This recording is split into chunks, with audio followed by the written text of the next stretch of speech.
ndivyo tulivyoelekezwa ni Mtume Muhammad sallallahu alaihi wasallam tuwalee watoto wetu juu ya jambo hili, wakati aliposema adibu auladakum ala thalath khisalin, waleeni watoto wenu juu ya mambo matatu, wapate malezi ya kutosha mpaka yashibe katika mioyo yao.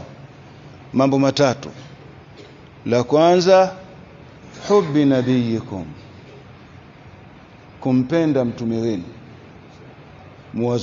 muwazoeshe watoto mpaka wawe na mapenzi ya kweli juu ya mtume sallallahu alaihi wasallam. Wa hubbi ali baitih, na kuwapenda watu wa nyumbani kwake.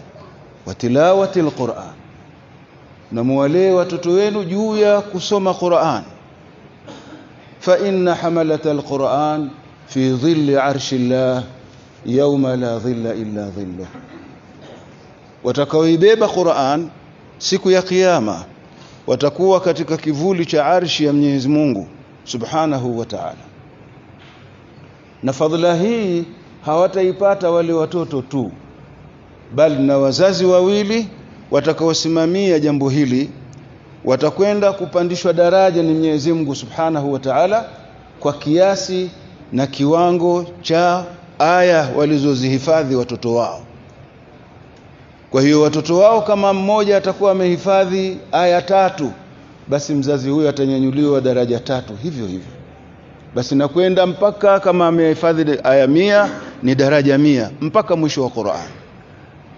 Ni jambo zito sana. Tuhakikishe tunatoa juhudi zetu kama hivi tulivyoanza. Hii ni nahala nzuri sana, ni mwamko mzuri sana katika nchi yetu. Kwa hiyo wale wote walio na uwezo waliunge mkono jambo hili. Al-Qur'anu ma'dubatullah, Qur'ani ni ma'duba.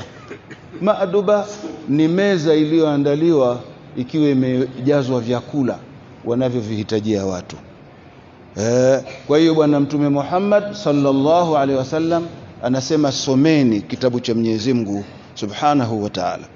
Hatuna sisi zaidi ya kuwapongeza wenzetu hawa, hususan Sheikh wa madrasa Shamsul Maarif pale, ambao wao na wenzake wanalisimamia jambo hili.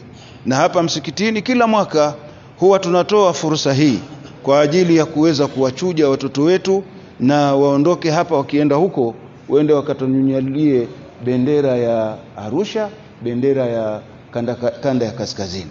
Kwa hiyo tumefurahi sana na mahudhurio leo ni mazuri ya kutosha, na watoto nadhani kadri nilivyowaona wote wanafanya vizuri.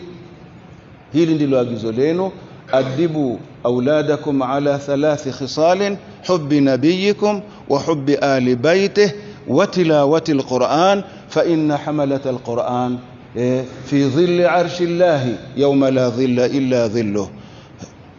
Alquranu ma'dubatullah fata'allamu ma'dubatah. Qur'ani ni meza ya chakula cha Mwenyezi Mungu subhanahu wa ta'ala. Jifundisheni kuhakikisha mnawafundisha watoto wenu. Kwa hiyo tunamshukuru Mungu, na hasa mwenzetu huyu Sheikh Nkusa ni msikiti mkuu wa Arusha ambao umesimamia jambo hili na yeye amelivika taji.